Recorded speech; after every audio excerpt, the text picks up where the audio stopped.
Selamat malam, Mbak. Ya,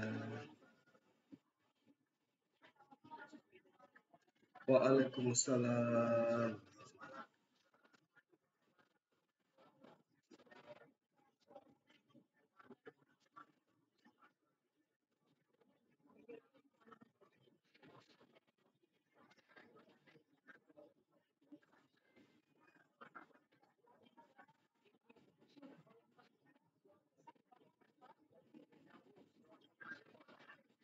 Ya, cuman pingin tanya-tanya aja.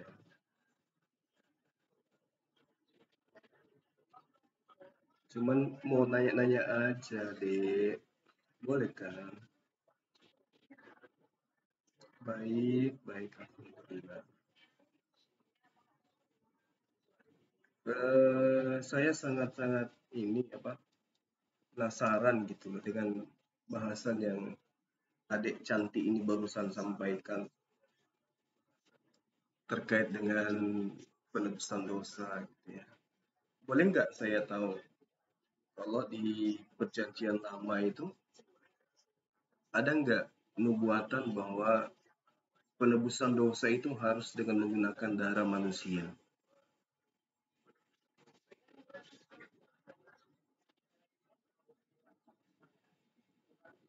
Masalahnya gini deh, masalahnya gini loh. Sentralisasi daripada keyakinan teman-teman Kristen kan itu tertuju ya atau berpusat pada penebusan dosa. Di mana penebusan dosa ini eh, harus diwakilkan oleh Yesus. Iya, iya. Kalau darah sih iya, umat Islam pun memahami itu bahwa nabi-nabi terdahulu mengajarkan adanya penghapusan dosa dengan menggunakan darah hewan. Nah, yang saya penasaran itu darah manusia itu. Apakah memang ada nubuatan harus darah manusia?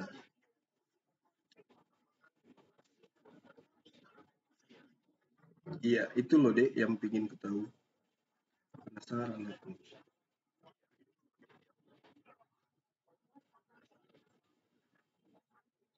Iya,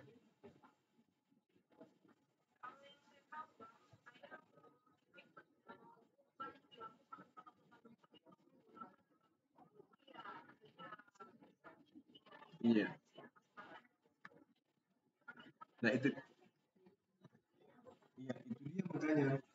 Ketika kemudian orang Yahudi diperintahkan mengorbankan manusia, justru Tuhan menggantikannya dengan hewan. Tep-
Ya, itu loh deh yang tadi yang saya katakan bahwa saya ketika para nabi kemudian diperintahkan oleh Tuhan untuk mengorbankan para nabi, Abraham gitu, diminta untuk mengorbankan manusia, tapi faktanya kemudian Tuhan sendiri menggantikan dengan hewan.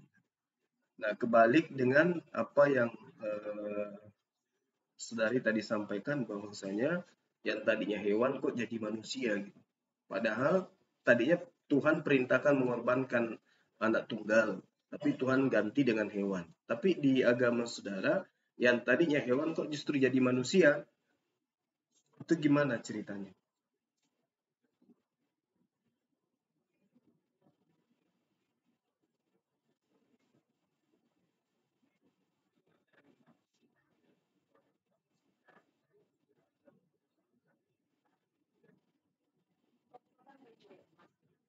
Eh, iya,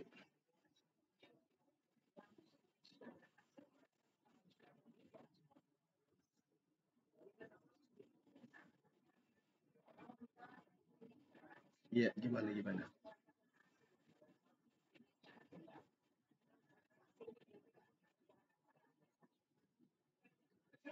Iya, tapi gini, kalau kita melihat daripada isi Bible, pengajaran Yesus dalam hal ini ya, di dalam Matius 4 nomor 4, di situ kan jelas Yesus mengajarkan orang yang sezaman dengan dirinya untuk melakukan korban seperti Musa.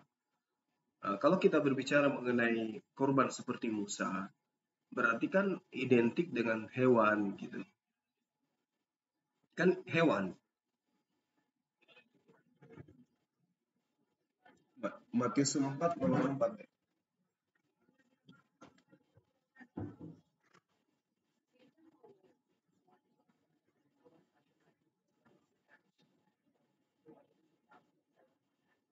Kayaknya salah deh. Kayaknya ini menjawab pencobaan iblis ini. Selma, aku turun naikin lagi ya. Kok Bang Juma nggak Oke. remote layar ini? Cek Oke. sebentar.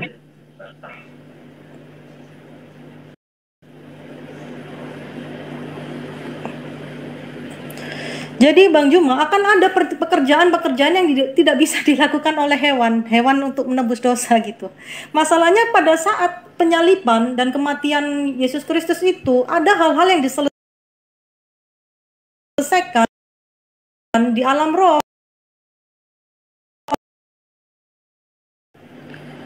Tapi Bisakah faktanya hewan kan, menyelamatkan tapi orang-orang terdahulu? Hewan kan nggak bisa. Karena disebutkan dalam nubuatan itu Yesus harus menjumpai orang-orang itu yang sudah terdahulu itu, menyatakan diri untuk mereka yang beriman gitu. Untuk Daud, untuk semua gitu. iya, tapi kan masalahnya Yesus sendiri yang datang. Jadi di PL tadi kita udah mendengarkan dari saudari sendiri bahwasanya saudari ini nggak tahu gitu, di mana di PL yang tadinya Tuhan mengajarkan berkurban dengan hewan, kok tiba-tiba berkurban dengan manusia. Kalau Abraham diminta kurbankan anaknya, ketika Abraham ini ingin eksekusi, kemudian Tuhan menggantikan dengan darah hewan. Tapi kalau di keyakinan saudara saya ini, yang tadi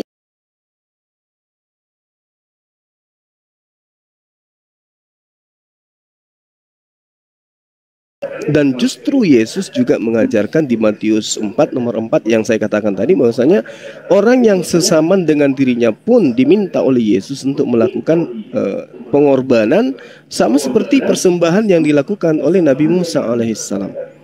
Artinya tidak ada jalan kemudian untuk membenarkan penebusan dosa dengan darah hewan, darah manusia gitu.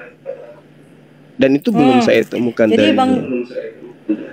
Oke, sementara dalam perspektif saya, pendapat saya Bang Juma, harus dilakukan oleh manusia, harus dilakukan oleh Allah sendiri, sebab ada nubuatan yang menyatakan bahwa Yesus itu dinantikan para nabi. Oh, sebentar, saya bawa dalilnya sebentar. Nabi-nabi itu menginginkan buatan tentang itu, sehingga mereka harus melihat rupanya. Dan Yesus berkata, sebentar ya. Oke. Lukas 10 ayat 23 sampai 24. Lukas 10. Jadi istilahnya apa yang dilakukan Yesus Kristus di kayu salib, ya, dia tentang Mesias untuk menyatakan diri di hadapan para nabi-nabi atau raja-raja terdahulu yang mungkin sudah mati gitu. Sebab di situ dikatakan bahwa bentar, saya harus bacakan. 10 ayat 23 Lukas 10 ayat 23 sampai 24.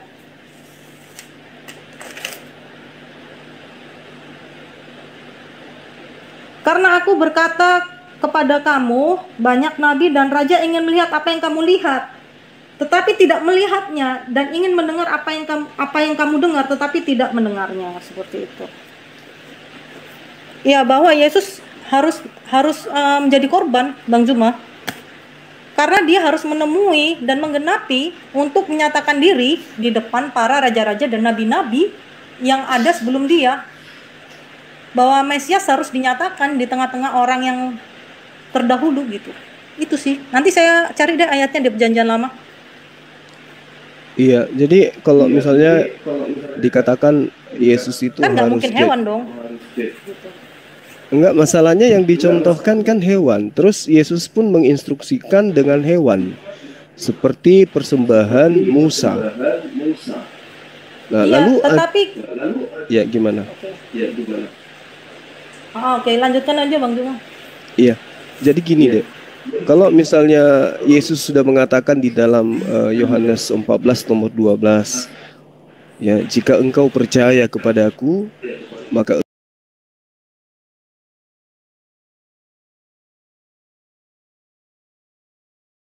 engkau akan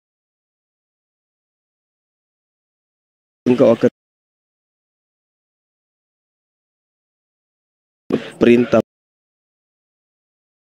sehingga atau orang yang percaya kepada Yesus, maka sejatinya kita harus mendengarkan apa yang diperintahkan.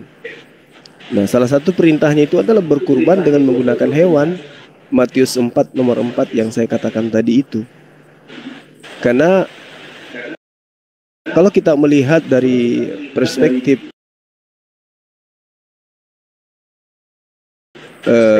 ucap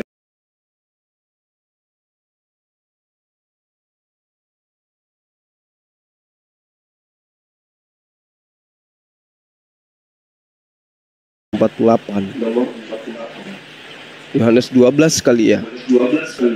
Ya, Yohanes. Bentar ya. Yohanes 12 ayat nomor 48. Oke, bentar. Yohanes 12 ayat 48.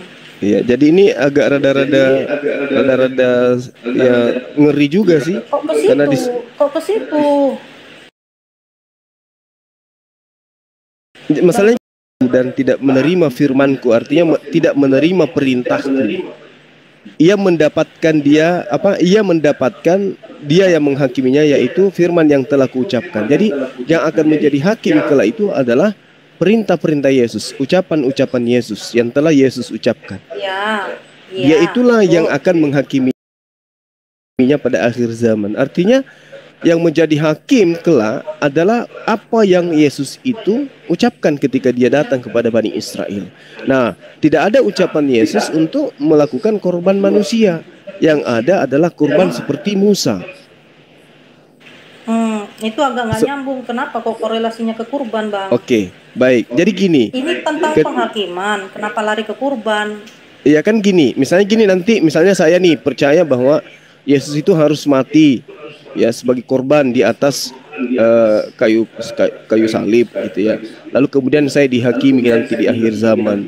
Aku ditanya, siapa yang memerintahkan kau mengimani bahwa aku harus mati di atas tiang salib? Maksudnya begitu. Iya. Sementara yang kuperintahkan adalah melakukan kurban hewan. Kan dikatakan ucapanku yang akan menjadi hakim. Maksudnya ucapanku yang akan menjadi tolak ukur keselamatan seseorang. Kalau tidak pernah kuucapkan, lalu dia lakukan, berarti itu di luar ajaranku.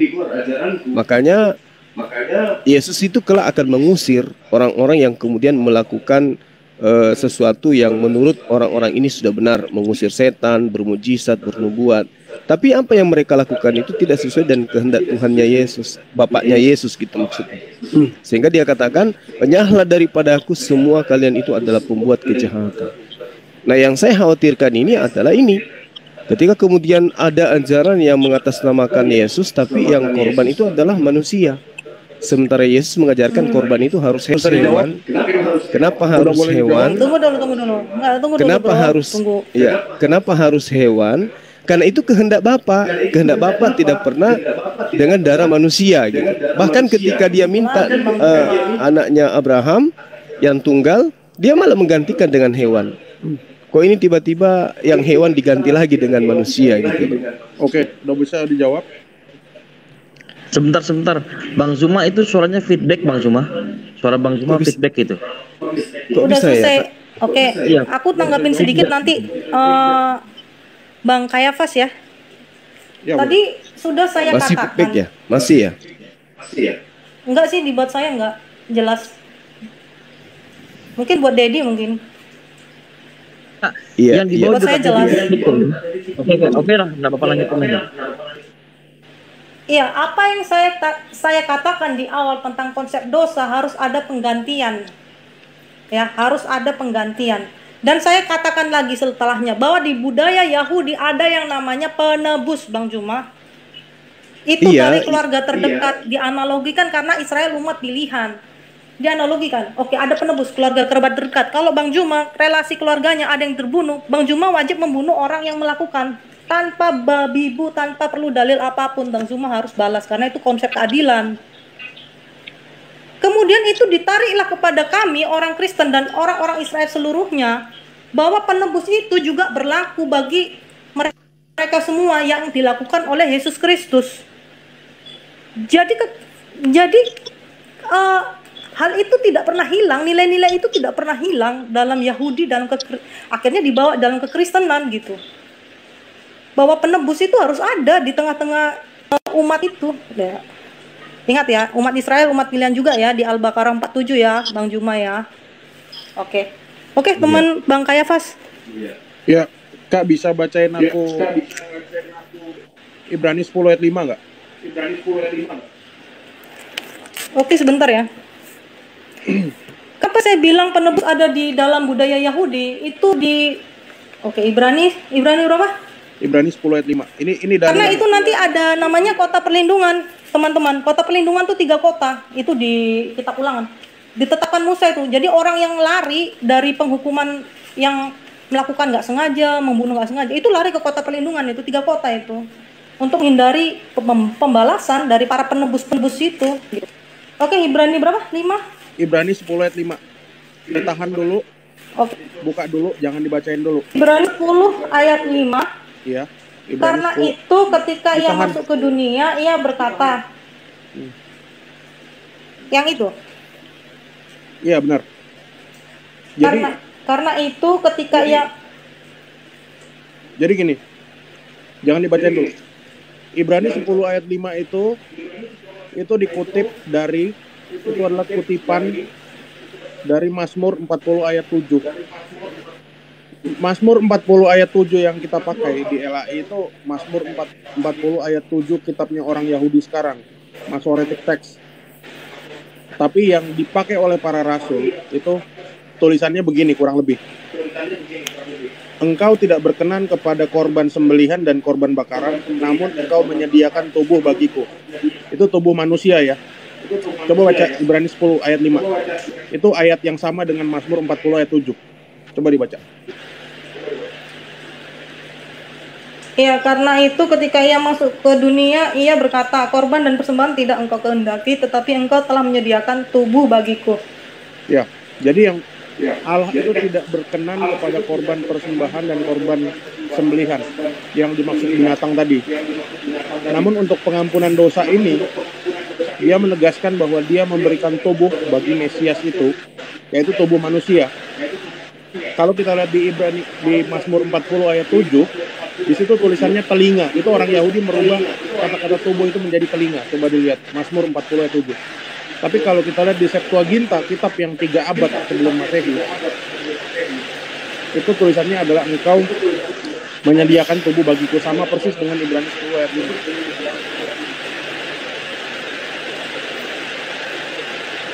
Itu adalah dasar kenapa Mesias harus menanggung dosa sebagai korban tebusan. Itu aja udah jawabannya. Ya gitulah Bang. Iya, saya rasa nggak nyambung ya, hanya cocokologi dari kitabnya orang untuk kemudian mengajarkan manusia harus mati di atas tiang salib. Makanya tadi saya minta duduk perkaranya itu didudukkan dengan data yang benar. Apakah ada di dalam kitabnya orang Yahudi, ya, penebusan dosa itu harus dengan darah manusia, dan ternyata kita belum bisa menemukan itu. Kalau berbicara mengenai Mazmur 40 nomor 7, itu tidak ada hubungannya. Tidak ada hubungannya dengan data Ibrani 10 tadi itu. Karena Ibrani itu kan surat Paulus yang kemudian Yesus sendiri mengatakan hati-hati, waspada dengan ahli kita, karena mereka akan memasukkan pengajaran-pengajaran palsu pada ajaran Yesus. Nah, Yesus sendiri itu sudah bertentangan dengan ajaran yang tadi, Ibrani 10 tadi, karena Yesus mengajarkan orang berkurban sesuai dengan kurban Nabi Musa. Persembahan Nabi Musa itu hewan. Nggak ada persembahan Nabi Musa itu manusia gitu. Ya, cuman kalau misalnya teman-teman Kristen mengatakan harus manusia, mana datanya di dalam kitabnya orang Yahudi, dan mana perintahnya Yesus? Bahkan kalau kita melihat Yesus ketika dia berdakwah, dia selalu bersembunyi dari penangkapan. Dia selalu kemudian melakukan satu tindakan yang menghindarkan dirinya dari pembunuhan gitu. Jadi silakan. Oh ya, Bang Juta. Ya, ini soalnya nyambung dari pertanyaan yang tadi.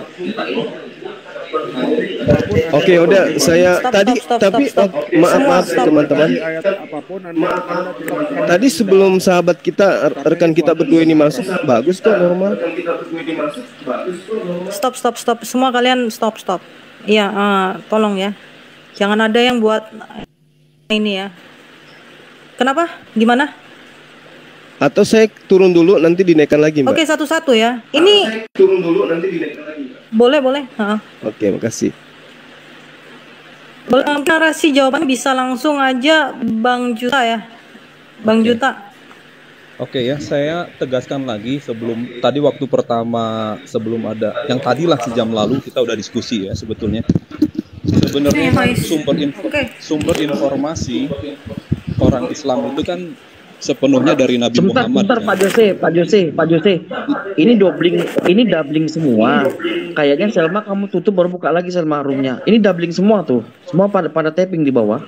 Di saya enggak kok. Doubling semua. Padahal saya nggak apa-apa. Ini enggak. Mungkin Dedi kali. Coba lihat di bawah. Dedi aja mending keluar dulu. Enggak. Oke, bentar. Oke, ini hostnya nggak pakai headset, jadi dalam satu ruangan mantu. Saya pakai speaker. Iya, bentar ya.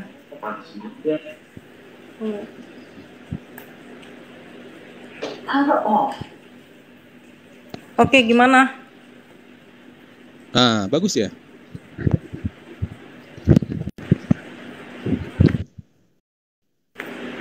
Oke. Sebenarnya kan kita pakai logika dulu deh ya. Logika dulu maksudnya gini, logika itu ya. Muslim muncul, Nabi Muhammad muncul. Aman.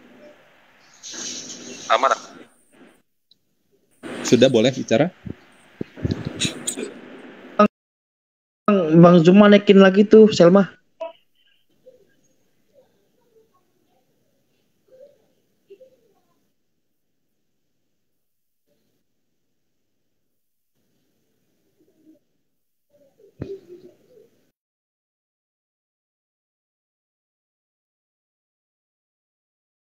Saya sih dengar. Ya nanti tunggu host. Ada nanti hostnya, tunggu ya. Mungkin lagi penyesuaian dulu sebentar. Iya lagi dia speakernya itu nih.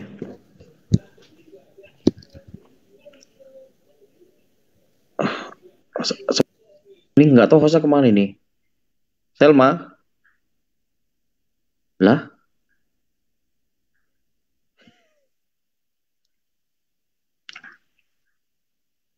Loh, tiba-tiba nggak ada suaranya tuh hostnya tuh. Selma, halo? Lagi Selma? berjuang mungkin, lagi berjuang. Iya, Pak Jose.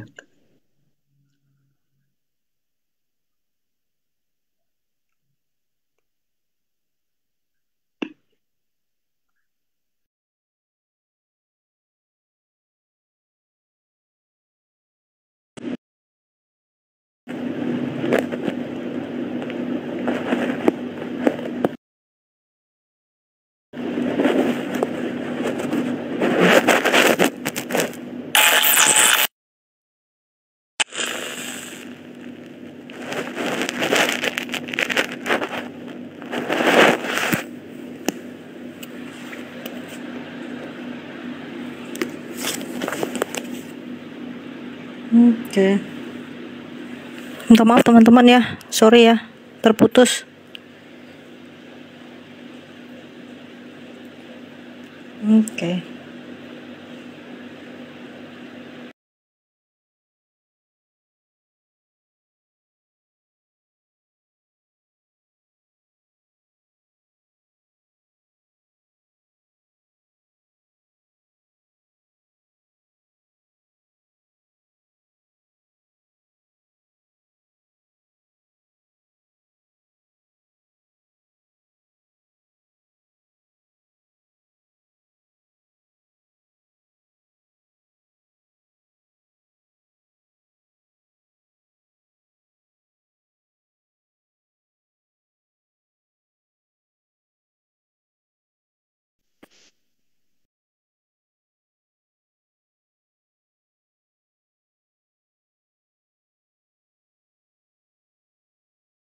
Tentang tidak perlunya, tidak esensi untuk menggunakan darah manusia, apa pengorbanan manusia begitu ya, Bang Juma ya? Iya, benar, Dek. Oke, terakhir mau menjawab itu Bang Juta. Bang Jo. Oke. Kalau memang mau dari awal, sebenarnya ada yang disebut proto-evangelium sebetulnya. Ketika Adam pertama jatuh dalam dosa itu, dalam Kejadian 3 ayat 15 sebetulnya sudah dikatakan bahwa nanti akan ada seseorang, ya, keturunanmu katanya kan, benihmu, keturunanmu. Ya, kalau berbicara mengenai seseorang ya berarti kan manusia ya. Maksudnya yang bisa kita lihat gitulah ya. Nah, orang ini siapa? Yaitu Yesus Kristus. Dikatakan apa dalam nubuat itu bahwa kejahatan itu akan dihancurkan, ya. Kepala dari ular iblis itu akan dihancurkan, tetapi ada konsekuensi. Orang yang menghancurkan kepala ini, tumitnya akan digigit, ya. Akan digigit, meremukan tumit. Jadi sebenarnya kalau ini udah bisa membantah semua tuduhan Islam bahwa tidak ada itu korban manusia gitu ya. Itu satu ya. Tapi kalaupun tadi Bang Zuma mengatakan berarti ajaran Musa itu harus diteruskan, kurban, ya detik ini buktinya tidak ada lagi pengorbanan hewan untuk penebusan dosa, kan begitu. Kalau memang itu yang Tuhan inginkan, ya Tuhan akan utus lagi nabi gitu. Lakukanlah pengorbanan itu, kan tidak ada gitu loh. Nah, masalah utama sebenarnya di diskusi awal waktu bicara 1 atau 2 jam yang sebelumnya tadi, saya sudah sampaikan bahwa apapun yang teman muslim sampaikan itu kan sebenarnya berdasarkan informasi kacamata dari Nabi Muhammad kan. Karena ajaran sebelumnya itu Kristen itu sudah lebih dahulu 600 tahun sebelumnya sudah lagi berjalan gitu, tiba-tiba muncul ajaran yang menurut kita sesat.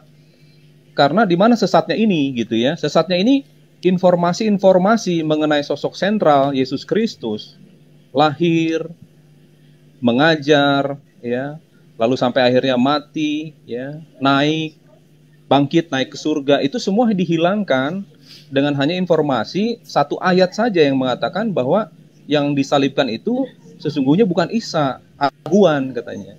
Nah, 1 ayat ini menghapus semua Injil, menghapus semua nubuat gitu loh. Coba bayangkan, apa otoritas seorang yang mengaku mendapatkan wahyu, mendapatkan wahyu, tidak wahyu dari Tuhan katanya, lalu dengan satu ayat menggugurkan semua ajaran-ajaran sebelumnya, bahkan membuat adaptasi-adaptasi baru gitu loh. Jadi kalau kita pikir pakai logika, kok bisa gitu? Hanya satu ayat, orang yang dari antah berantah 600 tahun kemudian memberitakan sebuah informasi yang katanya dari surga didapatkan. Kok kita bisa-bisanya meyakini itu gitu loh. Nah itu aja sih yang harusnya dipikirkan. Silakan ditanggapi teman-teman. Iya, gantian Bang Jasman Raja. Bang Jasman.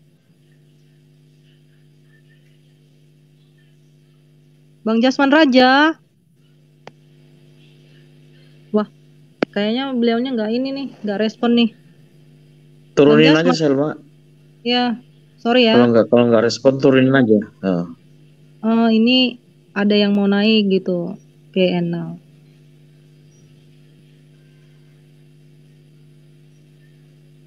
Oke, siapa yang Dedi? Nanggepin Dedi. Coba Dedi. Enggak, ada Bang Zuma. Ada Bang Zuma yang Bang naik.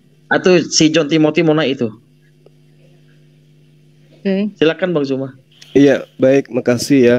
Jadi gini, kalau teman kita tadi mengambil data Kejadian 3 nomor 15, ya, itu tidak ada hubungannya. Karena yang membuat permusuhan antara manusia dengan iblis itu memang Tuhan yang mengadakan.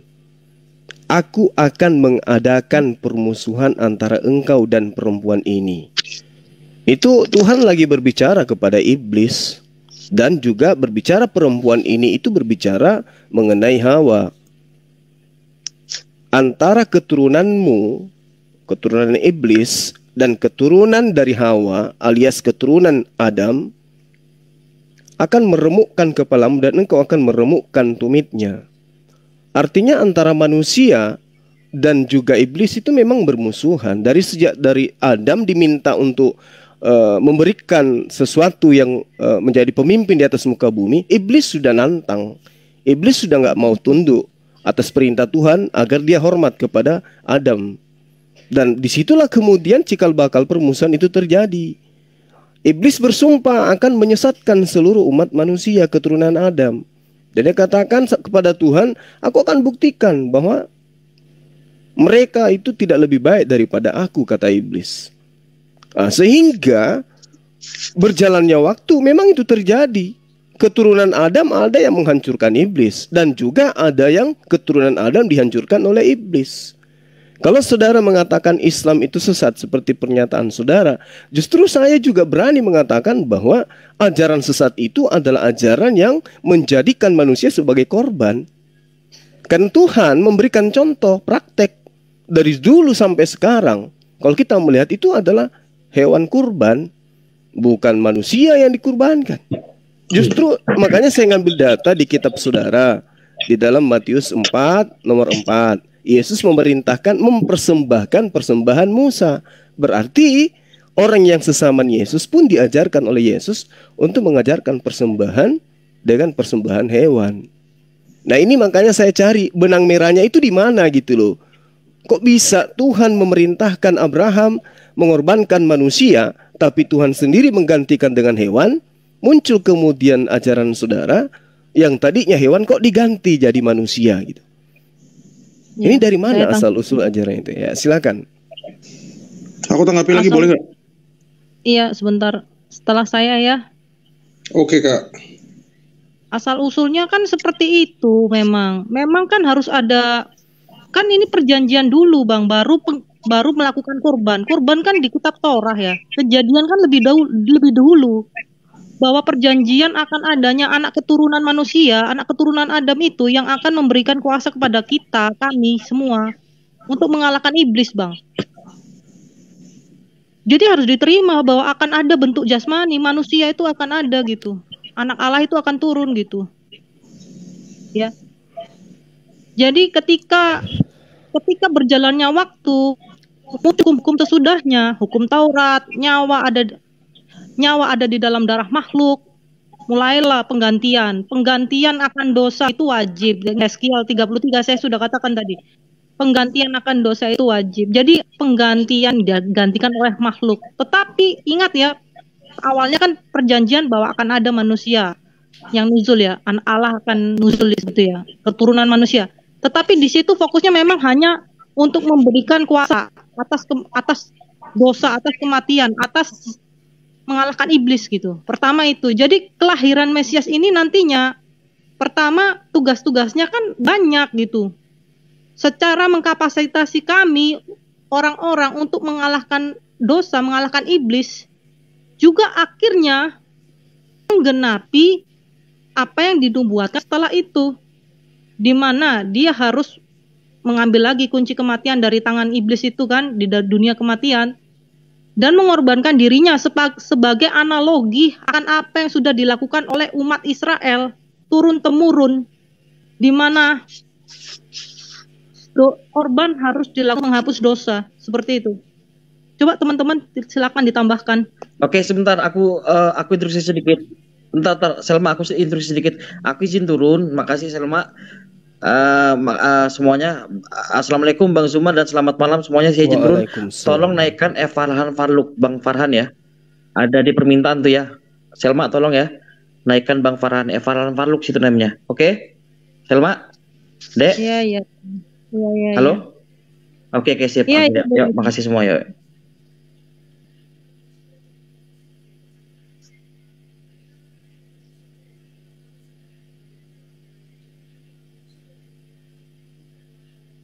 Ya, sampai di mana tadi? Sampai di teman-teman loh. Sekarang siapa yang mau menanggapi? Kayafas, Bang Kayafas. Ya, aku tanggapin. Memang kalau saudara-saudara Muslim ini kan nggak tahu jalan-jalan ceritanya Alkitab, pewahyuan tentang Yesus itu bagaimana. Jadi makanya akan berkutat pada kalimat kata-kata nggak nyambung, nggak kena, dalilnya mana? Ya itu dalilnya. Terus tadi udah keliru juga waktu si Zuma ngomong itu kan kalau Imam Lewi harus mempersembahkan kurban. Ya itu kan Imam Lewi. Yesus itu mengikuti peraturan bukan Imam Lewi, Imam Melkisedek. Jadi umat Muslim mesti tahu juga imam yang jauh lebih tinggi daripada Lewi itu adalah Melkisedek. Tertuang dalam Kejadian 14. Yang memberkati nenek moyangnya orang Israel yaitu Abraham itu adalah Melkisedek. Dia membawa roti dan anggur, dan si Abraham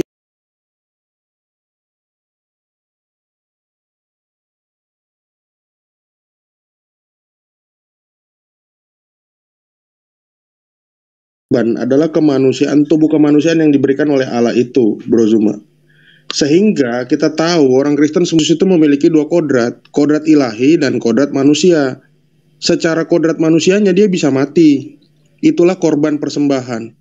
Nah, secara kodrat ilahi, Melkisedek itulah Sang Kristus itu. Itu yang dijelaskan dalam Ibrani 5 dan Ibrani 10 ayat 5 dan Ibrani 10 ayat 7. Itu diterangkan semua di situ.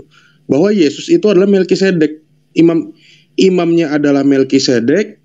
Tubuh kemanusiaannya itu adalah sebagai kurban yang ditegaskan dalam Mazmur 40 ayat 7 itu, yang dirubah kalimatnya menjadi telinga. Nah, kemudian mesbahnya siapa? Mesbahnya adalah Golgota. Semua catatan sejarah sebelum era rabbinik, bahkan para rasul dan murid-murid para rasul ya, apostolic father itu menulis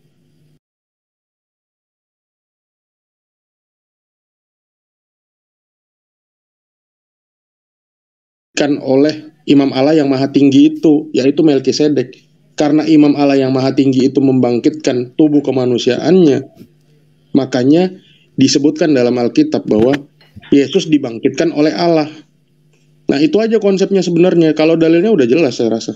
Jika masih belum ngerti, wah itu berarti Anda Muslim sejati. Ya silakan, udah. Makasih ya.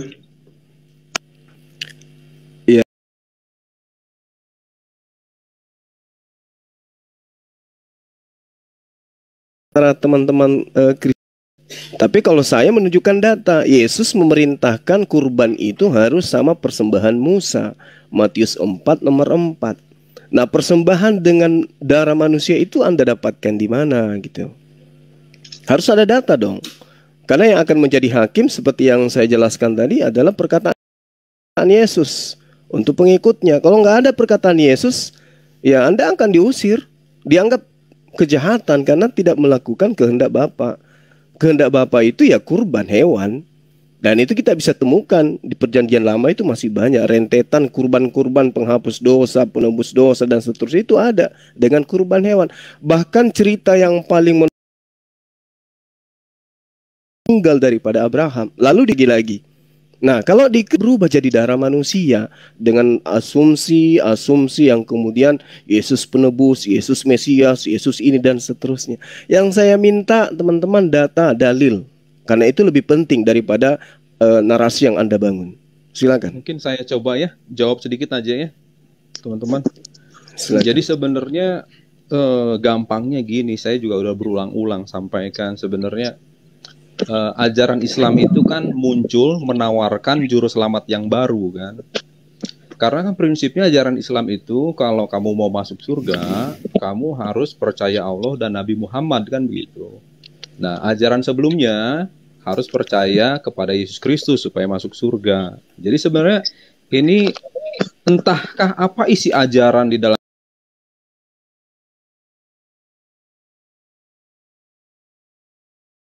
Islam itu sebetulnya harus lewat Nabi Muhammad, itu dalam Islam. Dalam Kristen, kamu mau masuk surga selamat harus lalu Yesus Kristus, kan begitu kan? Nah, kitab yang kemudian muncul belakangan yang namanya Al-Quran, ya kan, itu muncul ratusan tahun setelah ajaran Yesus itu. Ya. Kalau saya bisa bilang, yaitu dibelokkan dan diadaptasi. Karena apa? Karena ajaran-ajaran terdahulu itu kan sebetulnya diadaptasi, dirubah. Berjalan seperti itu, digeser menjadi, misalnya contoh, misalnya di dalam ajaran sebelumnya, Bait Suci itu misalnya Yerusalem di Bait Suci gitu kan, dipindahkanlah ke Ka'bah begitu kan. Lalu sebelumnya anak yang dijanjikan itu Isa. Lalu hari Sabtu atau Sabat atau kita ini digantilah ke Jumat gitu kan.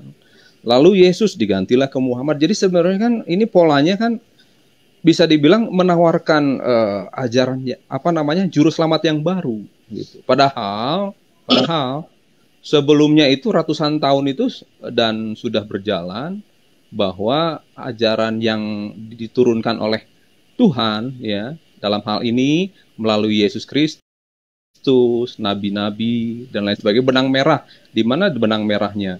Ya teman-teman kan di Islam kan tidak membaca seluruh kitab Perjanjian Lama, ya kan?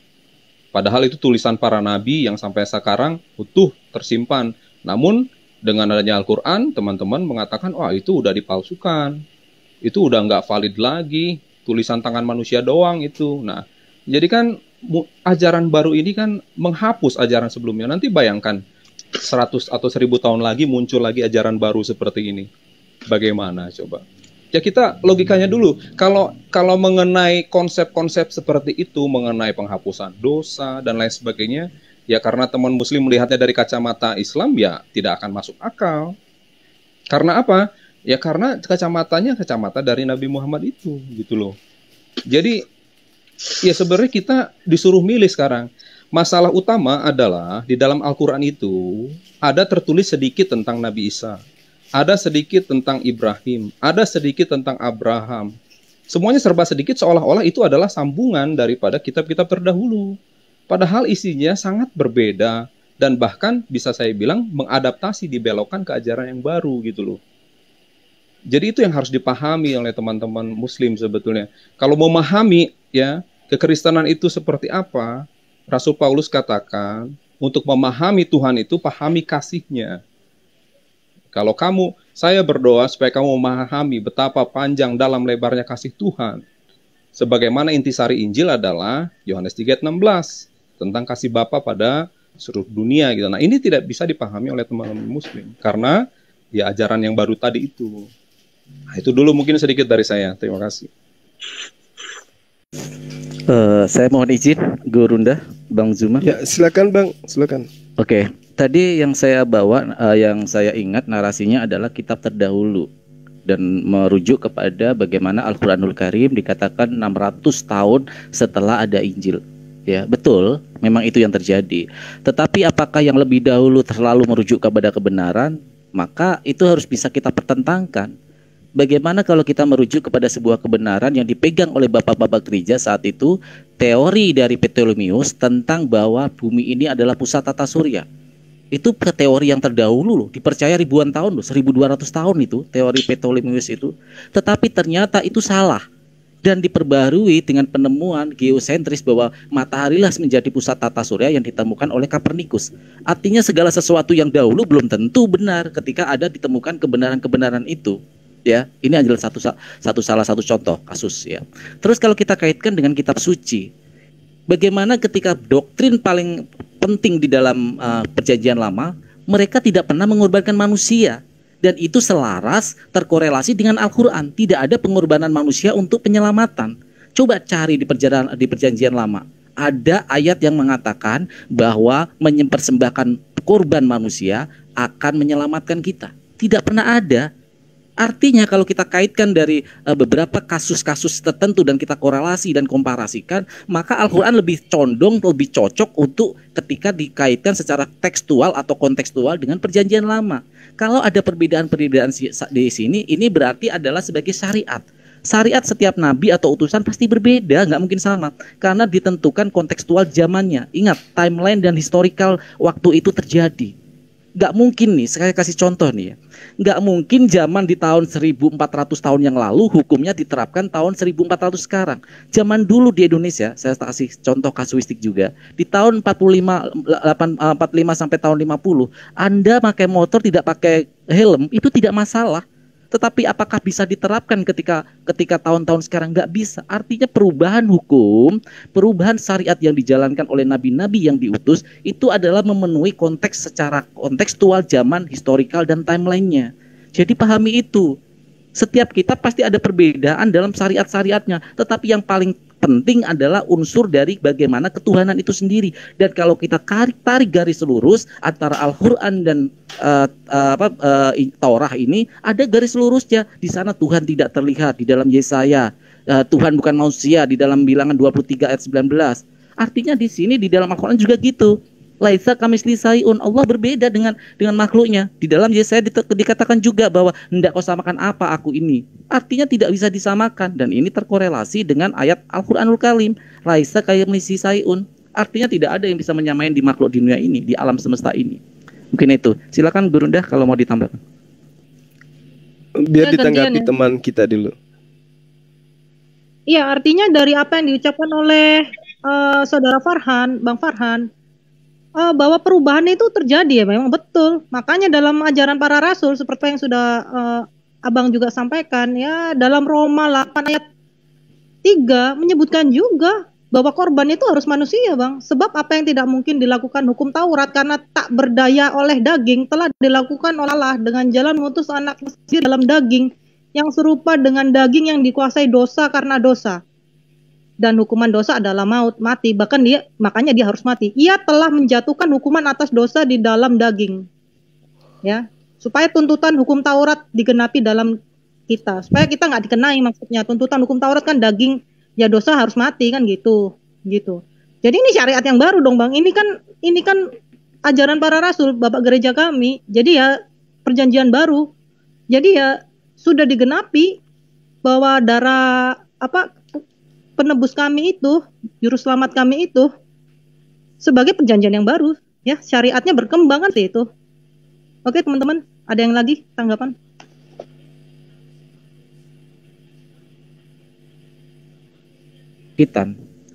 Anda bingung, syariat itu adalah apa yang dijalankan oleh umatnya. Sedangkan ketauhidan manusia itu merujuk kepada ketuhanan. Anda di sini salah perspektif dan salah argumen secara fundamental. Oke, saya cuma itu dulu.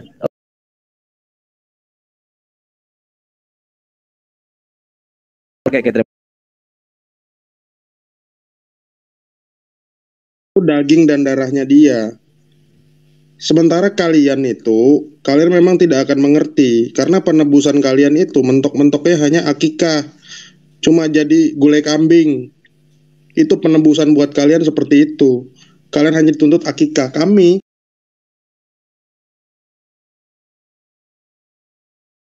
Mazmur 40. Terus yang kedua saya koreksi lagi. Tuhan orang Islam kamu bilang tidak bisa terlihat. Allah kami itu tidak bisa terlihat sampai kapanpun, ya.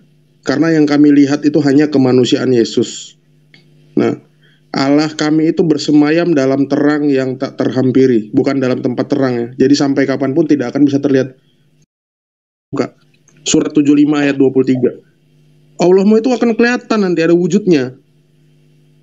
Jadi itu menyiram mukamu sendiri jadinya, pernyataanmu seperti itu. Jadi dari tadi kamu bersalahan terus. Bilang gitu langsung. Begitu. Gak usah. Silakan lanjut. Ya, ditanggapin. Ya, jadi gini teman-teman, kalau saudara siapa namanya nih, Caipas ya, Caipas Mazmur 40 nomor 7 kan tadi saya sudah bantai itu nggak ada kaitannya dengan dia harus berkorban dengan manusia. Ini pandai-pandaian penulis kitab kanonik yang di kanon itu untuk kemudian mengambil data di kitabnya orang demi untuk melegalkan manusia mati untuk menebus dosa. Itu nggak ada, Bung. Kalau terkait dengan wujud, Tuhan itu memang wujud, Tuhan itu ada. Mustahil Tuhan itu nggak ada. Justru yang Anda harus kontrol di dalam iman Anda itu adalah kitab saudara. Markus menuliskan di dalam Wahyu 5 nomor 6. Dia melihat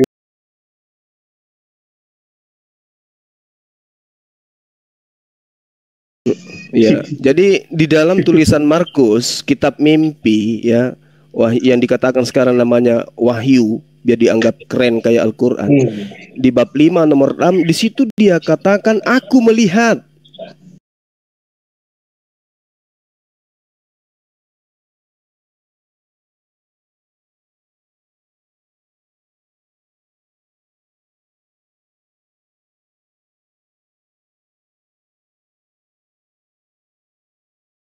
Jadi Anda nggak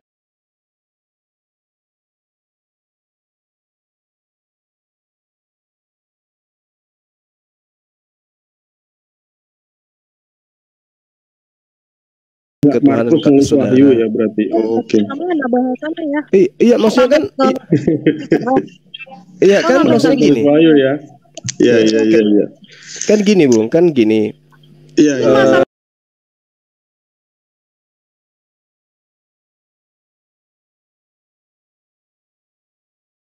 Ya. Udah pernah diakikahkan ya, tapi Bro Zuma? Ya, saya diakikah, betul. Sudah. Oh, udah ditebus sama kambing berarti ya. Bro Farhan juga ya. Kalau akikah itu bukan tebus-tebusan, Bung. Di Islam itu nggak ada tebus-tebusan. Dengar. Makanya kalau punya agama itu jangan latah ke agama orang lain, gitu loh. Orang Yahudi punya agama menebus dosa dengan darah hewan. Kalian nebeng ke sana. Tapi nebengnya itu merubah. Yang tadi sahabat kita Jota mengatakan ada berubah. Apa Anda nggak sadar gitu? Justru kalian yang merubah ajaran Yahudi. Semua ajaran Yahudi terkait dengan akidah, terkait dengan syariat, kalian semua rubah. Padahal sebenarnya kalian tidak punya hak untuk itu. Kenapa? Ajaran Yahudi itu memang dikhususkan untuk orang Yahudi saja. Sementara teman-teman bukan orang Yahudi. Itu loh. Ya. Jadi sedikit lagi. Jadi kita sampai saat ini kita belum bisa melihat dari data-data Kristen ini, teman.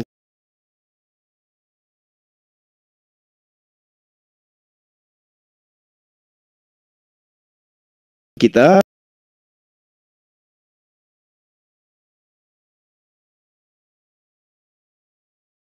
nomor 4 ya kan gitu ya. Mazmur 40 ayat 7. Enggak ada hubungan itu cocok lagi. Betul. Oh iya. Dikatakan begini, engkau tidak berkenan kepada korban sembelihan dan korban sajian. Kata siapa? Kata Mazmur. Tapi Tuhan faktanya minta apa? Minta apa ketika ada keturunan Yahudi yang berdosa? Minta apa Tuhan? Minta manusia atau minta korban hewan? Ayo jawab. Manusia. Keluaran 20 Ya, jadi tolong Anda pahami antara apa yang tertulis di kitabnya orang Yahudi dengan iman saudara. Di mana Tuhan minta? Di mana Tuhan minta korban manusia? Di mana? Dalilnya? Makanya itu Mazmur 40 ayat 7 kan udah bilang. Saya bacakan ya. Engkau tidak berkenan kepada korban sembelihan dan korban sajian, tetapi engkau telah membuka telingaku, korban bakaran dan korban penghapus dosa tidak engkau tuntut. Kata itu siapa? Yang kamu baca, itu kata yang siapa? Kamu baca. Kata Daud. Lalu tunggu sabar. Lalu aku berkata, sungguh aku datang dalam guluan kitab yang tertulis tentang aku. Aku suka melakukan kehendak ada dalam dadaku. Aku mengabarkan keadilan dalam jemaah yang besar, bahkan tidak kutahan bibirku engkau.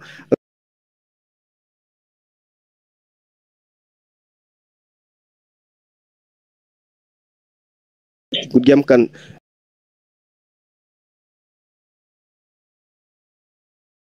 makanya harapan Mazmur, ini harapan Daud. Jangan dipotong dulu. Gitu. Jangan memperkosa Bang Zuma. Justru saudara yang memperkosa kitabnya orang. Sebentar dong. Silakan. Gini ya, Bro Zuma. Ya. Yang kamu baca tadi bagus. Tulisannya itu di situ tulisannya, tetapi engkau membuka telingaku. Betul ya? Sementara tadi saya berdalil, engkau menyediakan tubuh bagiku. Sesuai dengan Ibrani 10 ayat 5. Nah pertanyaannya, kenapa orang Yahudi sampai mengubah teks ini menjadi telinga? Ini kan yang Anda baca ini kitab abad 10. Sementara yang saya bacakan tadi kitab abad 3 sebelum Masehi. Abad 3 sebelum Masehi loh. Berarti 2300 tahun lalu. Yang kamu baca ini adalah kitab yang baru 10 abad lalu. Nah kira-kira kenapa teks ini berbeda dengan yang saya sebutkan? Kira-kira kamu kan sebagai orang luar nih, kamu berpikir kenapa teksnya berbeda, Zuma? Ya kan di dalam kitab Al-Quran sudah menerangkan orang-orang Yahudi memang gemar merubah-rubah kitabnya mereka. Ditambah lagi Ibrani dari kurban hewan dirubah lagi menjadi kurban manusia. Kan jadi parah itu. Kamu udah fatal. Ini loh. Kok fatal? Ini Quranmu sendiri udah mengatakan orang Yahudi mengubah. Nah hasil ubahannya ini yang kamu baca. Engkau telah membuka telingaku. Yang aslinya itu apa? Yang aslinya itu adalah engkau menyediakan tubuh bagiku. Itu yang dibaca oleh para rasul. Yang tertuang sebentar. Ya, silakan. Yang dikutip dalam Ibrani 10 ayat 5. Itulah Mazmur 40 ayat 7 yang aslinya. Makanya kalau kita bertanya menukil dari pernyataan Mazmur 40 ayat 7 Masoretic text, Anda memang Anda akan mengatakan tidak akan menemukan, karena kalau Anda tidak baca teks Septuaginta. Septuaginta itu yang dibaca Yesus dan para rasul. Anda mesti tahu dulu sejarahnya. Jangan mengutip kitab yang 300 tahun lebih muda dari Quran. Masa Anda mengutip seperti itu? Itu kan masalahnya Anda harus memahami Mazmur 40 itu tidak berbicara mengenai kurban. Tidak masalah. Loh, kok tidak ini sudah jelas. Bahkan keturunan Mesias itu harus dari keturunan Daud yang menulis kitab Mazmur. Anda bilang tidak masalah, berarti Anda memang tidak berkapasitas untuk membaca kitab kami. Kami tidak membaca kitab itu seperti orang Islam. Asal cocok logi. Sama seperti tadi si Farhan itu fatal ya. Dia bilang Allah itu tidak terlihat. Ya baca Al-Qiyamah ayat 23. Allahmu itu akan berwujud nanti. Sekarang ini mungkin belum kelihatan. Bukan akan berwujud, sekarang juga dia wujud. Saat ini udah wujud. Ya itu artinya berwujud kamu nggak paham. Semua yang berwujud itu adalah ciptaan, bro. Iya nggak? Apa bedanya? Sebentar. Apa bedanya Allah Subhanahu wa Ta'ala dengan korek api? Sama-sama punya wujud. Berarti saudara sudah mengakui Yesus itu ciptaan. Tubuh kemanusiaan Yesus itu ciptaan emang. Tubuh kemanusiaan ciptaan, makanya dia bisa mati. Tubuh kemanusiaan. Berarti Tuhan pencipta langit dan bumi itu pernah memiliki tubuh kemanusiaan. Bukan pernah lagi, saat ini dia memakai tubuh kemuliaan. Tubuh kemanusiaannya kemana? Masih sama dia melekat, makanya dia disebut sebagai manusia Allah. Iya, berarti pada diri sembahan saudara memang ada aspek kemanusiaannya, bukan? Ada. Berarti ada aspek kelemahannya Tuhan Anda itu. Tubuh kemanusiaan itu sudah tidak seperti kita, ada aspek kelemahan. Tidak. Itulah sebagai Adam yang baru, bro. Percaya enggak kalau Yesus mengatakan bahwasanya di surga nanti aku tidak punya hak menentukan siapa yang di kiriku, siapa yang di kananku? Stop. Jangan lari dong. Stop. Iya. Oke, kembali kepada tema. Baik. Di dalam kitab Kejadian 3 nomor 21 yang sempat saya dengarkan dari teman-teman tadi di grup sebelah membahas ini. Di situ Tuhan melakukan kurban pertama ini kali. Mau lompat topik lagi. Enggak, ini kan berbicara mengenai kurban. Tuhan melakukan Kejadian 3 nomor 21. Iya. Oke, silakan. Nanti Bang Zuma setelah saya, Zuma. Silakan. Bahwa Bang Zuma tadi ya mengatakan nggak terima soal kurban dilakukan oleh manusia, yaitu Yesus Kristus sebagai penuh gitu ya. Tetapi saya kembali lagi menarik bahwa pembenaran dosa oleh satu manusia dalam Yohanes 16 ayat 15 sampai ke 16 ya. Itu dilakukan karena di bawah kutuk hukum Taurat, dosa seluruh umat manusia itu dalam kekristenan, kan terima atau enggak terima ya, seperti itu.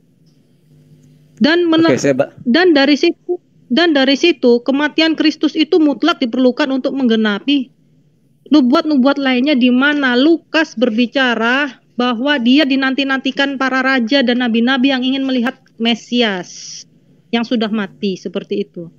Jadi Yesus harus juga menampakkan diri di hadapan mereka ketika dia mati gitu. Dan itu tidak bisa dilakukan oleh hewan, bukan? Kita pakai nalar saja gitu. Oke, saya coba untuk membantah dengan nalar juga. Insya Allah kami umat Islam ini bernalar, karena afala ta'qilun afala tadabbarun. Kami harus berpikir dulu sebelum memahami dan membenarkan segala sesuatu. Kalau Ibu mengatakan narasi bahwa Yesus memang harus menjadi korban dan harus diketahui, Ibu baca Mazmur 5 ayat 6. Tolong dibaca di sana apa? Pembual tidak akan tahan di depan matamu. Mu-nya di sini huruf besar semua, berarti Tuhan, Yod Vape. Engkau membenci, engkau-nya huruf besar, berarti Yod Vape. Engkau membenci semua orang yang melakukan kejahatan. Kejahatan di sini termasuk pembunuhan. Tuhan benci pembunuhan yang bersifat manusia. Artinya di sini pembunuhan manusia ini bagaimana mau dikorbankan sebagai manusia, sebagai Tuhan, sedangkan Yod Vape aja benci terhadap pembunuhan terhadap manusia gitu loh. Ya, Tuhan Yod Vape benci terhadap pembunuhan manusia. Sedangkan ini di dalam konsep kalian, Tuhan kalian adalah manusia yang dikorbankan. Kira-kira kalau dikorelasikan, Yod Vape jijik nggak melihat ini? Pasti jijik kalau mengorbankan atau membunuh manusia. Oke, langsung respon ya, Bro Farhan. Gantiannya. Baik dulu gantian Bro.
Kalau pada akhirnya dicatat sebagai juru selamat yang baru, gitu loh, mengklaim juru selamat yang sebelumnya sudah diyakini adalah Yesus Kristus, ya. Lalu diklaim itu adalah berdasarkan kacamata yang sudah dipengaruhi oleh ajaran itu, gitu loh. Itu aja coba direnungkan, itu logikanya gimana? Bahwa sebuah kejadian yang kita sudah pahami, ini contoh ya, di dalam kitab Injil Lukas menulis begini, setelah saya meneliti, ya, saya melakukan wawancara dengan para saksi-saksi mata, ya kan, saya menuliskannya dengan terperinci, teratur kepadamu supaya kamu percaya. Itu sudah terjadi pada abad pertama, ya kan. Tapi teman Muslim bilang, loh, masa tulisan manusia katanya kalian percaya, katanya begitu. Injil itu adalah hasil tulisan manusia, kata teman-teman Muslim begitu. Nah, harusnya sebuah buku, ya, baik itu buku apapun, harusnya diterima sebagai karya tulis, ya. Karya tulis siapa penulisnya, ya kan? Lalu dilihat korelasinya satu dengan yang lain, gitu. Jangan dengan dalih bahwa ini saya punya kitab suci yang turun dari langit, ya kan? Kita tidak tahu saksi matanya segala macam, ditulis dengan bahasa yang berbeda, 600 tahun kemudian mengisahkan sesuatu cerita yang sudah divalidasi dengan tulisan dari tulisan yang diakui dari entah berantah, entah dari surga, entah dari mana, itu mengaburkan atau menggugat semua kebenaran yang sudah mutlak, yang sudah final. Coba teman-teman harusnya berpikir ke situ kalau memang mau logis, gitu loh. Jadi apapun yang kalian tanyakan tentang kurban, gitu loh, saya rasa sangat sulit untuk kita menjelaskan apapun kepada teman-teman Muslim, ya, karena pada akhirnya akan menolak, gitu loh. Nah, ini kami serahkanlah kembali. Saya kayaknya udah pusing untuk saat ini. Terima kasih untuk yang ngasih koin dan kepada yang udah memberi kesempatan. Saya mau istirahat. Oke, saya serahkan. Udah datang Bang Gurunda. Ya, Bang Gurunda juga udah datang. Gurunda Malikil saya dan Bang Kayapas, makasih semuanya. Dan terima kasih Bang Zuma juga Pak Farhan. Thank you. Yuk. Bro Farhan tadi bagus ya kalau berpikiran demikian. Saya kasih saran ya, saya kasih komentar bahwa Tuhan membenci pembunuhan. Iya benar. Tapi kita perlu tahu dan kita perlu sadari, meskipun Yesus itu, taruhlah perkataan Anda benar, Yesus itu mati, tapi dia bangkit, bro. Artinya impas, Allah membangkitkan juga Yesus. Nah, tapi kalau kita pikir ada ajaran yang lain ya, ini di agama lain ya, saya tidak menuduh satu agama. Ini ada yang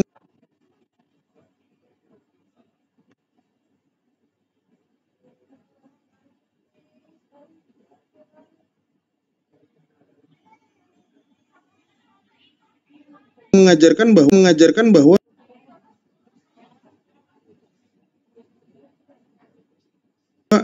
orang yang tahun 2000. Nah, makanya yang merencanakan harusnya.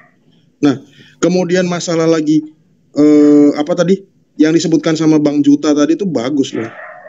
Kalau Lukas seandainya tidak menjelaskan tentang Yesus itu siapa, ya, Quran itu pasti nggak tahu. Karena saya yakin oknum pembunuhan berencana ini yang tadi kena pasal 340 KUHP ini pasti menukil dari apa yang ditulis sama Lukas. Dia pasti pernah baca tulisan Lukas. Makanya tulisan Lukas ini lebih detail daripada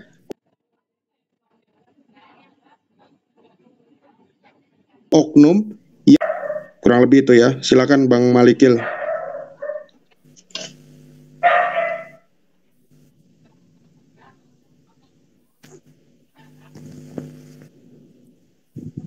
Oke, saya sedikit ya Kayapas untuk memahamkan kamu bagaimana konsep di dalam Mazmur 5, 6 dan 7 itu ya. Di sana dikatakan apa? Dikatakan bahwa kecicikan. Jadi gini loh, pembunuhan, engkau membinasakan orang-orang yang berkata bohong. Tuhan jijik melihat pertumpahan darah dan penipu. Artinya penumpahan darah, Tuhan aja manusia dibunuh saja itu merasa jijik. Yuk kita berpikir sehat. Yuk gunakan neokortek kamu isi, jangan dengan angin. Ya, artinya ketika Tuhan jijik dengan pertumpahan darah, padahal itu hanya manusia biasa, manusia penipu, bahkan ketika dibunuh Tuhan benci loh sama penumpahan darah seperti ini. Tetapi ini ada Tuhan yang ditumpahkan darahnya. Coba masuk akal nggak? Yohet Fave benci terhadap penumpahan darah, tetapi ini ada Tuhan yang ditumpahkan darahnya.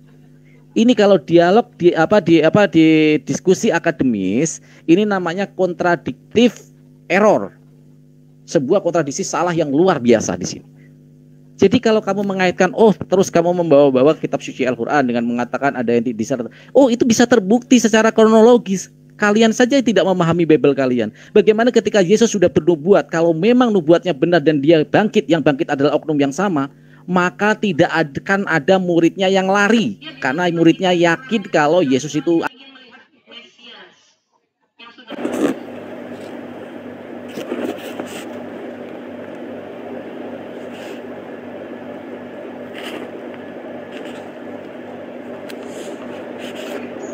ya bermasalah ya, jaringannya bermasalah.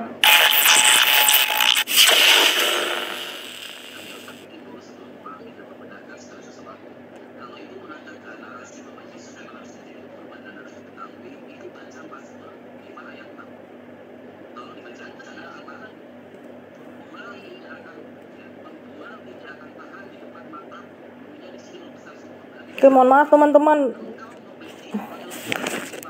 Membenci semua orang yang melakukan kejahatan. Kejahatan di sini termasuk pembunuhan. Tuhan benci pembunuhan yang bersifat manusia. Artinya di sini pembunuhan manusia ini bagaimana mau dikorbankan sebagai manusia, sebagai Tuhan, sedangkan dia papi aja benci terhadap pembunuhan terhadap manusia. Ya, Tuhan yang papi benci terhadap pembunuhan manusia. Sedangkan ini di dalam di dalam konsep kalian, Tuhan kalian adalah manusia yang dikorbankan. Kira-kira kalau dikorelasikan, ini papi benci tidak melihat? Pemutusan Selma gini aja atau dialihkan. Selamat malam Selma, sehat selalu.